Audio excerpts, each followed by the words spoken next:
Vullnetari ynë u vra në një sulm ajror, ndihmonte të krishterët e Libanit nën bomba. Ambasadorja Cortese e urdhrit të Maltës në Beirut, Iriu Çadi u godit teksa përpiqej të rikthente lidhjen me internetin popullsisë që nuk donte të largohej nga një fshat i krishterë në jug. Mes sulmeve dhe të zhvendosurve do të kemi një tragjedi humanitare nëse konflikti zgjatet. Ne nuk jemi përgjegjës për këtë luftë, nuk duam të largohemi. Ambasadorja Maria Emerica Cortese thot se këto fjalë I ka dëgjuar disa herë gjatë ditëve të fundit. Janë fjalët që përsërisin të krishterët e jugut të Libanit nga fshatrat e goditura rënd dhe nga një zonë që në pjesën më të madhe është shkatëruar, tregon përfaqësuesja diplomatike e urdhrit të Maltës në Beirut. Ky urdhër, që mban marrëdhënie diplomatike me vendin prej 73 vitesh, ka regjistruar tashmë viktimën e tij të parë pas më pak se 20 ditësh konflikt, njeri I vrarë në një sulm të Tel Avivit, pikërisht në një nga qendrat e banuara të krishtera pranë kufirit me Izraelin. Ai quhej Çadi Ammar dhe ishte vetëm 20 vjeç. Kjo dëshmon se urdhri qëndron pranë njerëzve edhe kur ata janë nën bomba, shpjegon Cortese. Mëtej ajo shton, Çadi ishte pjesë e stafit ton në departamentin agrohumanitar.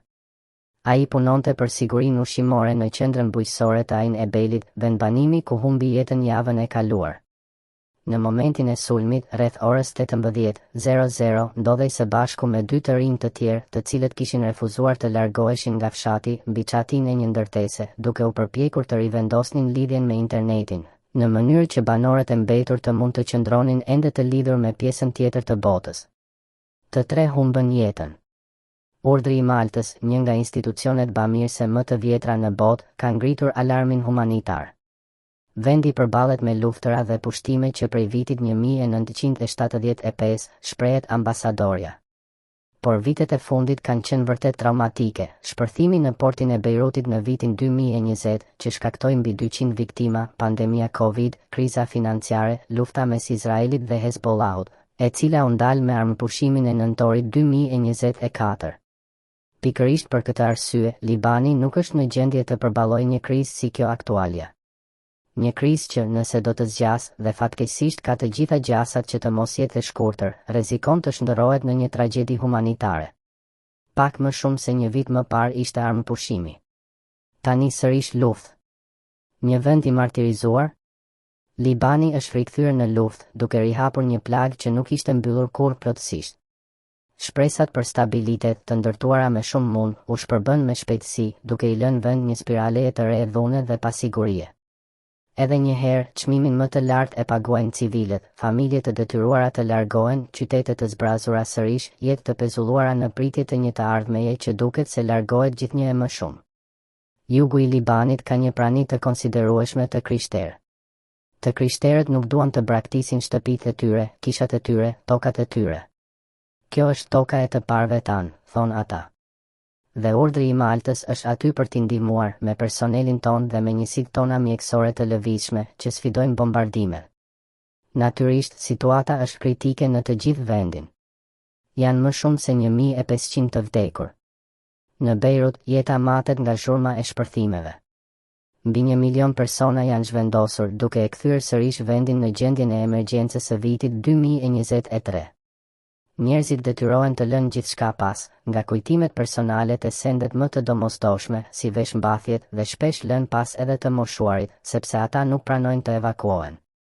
Shteti ka ngritur 596 strehimore, që në të vërtet janë kryesisht shkolla dhe palestra publike, por ato rezultojnë të pamjaftueshme.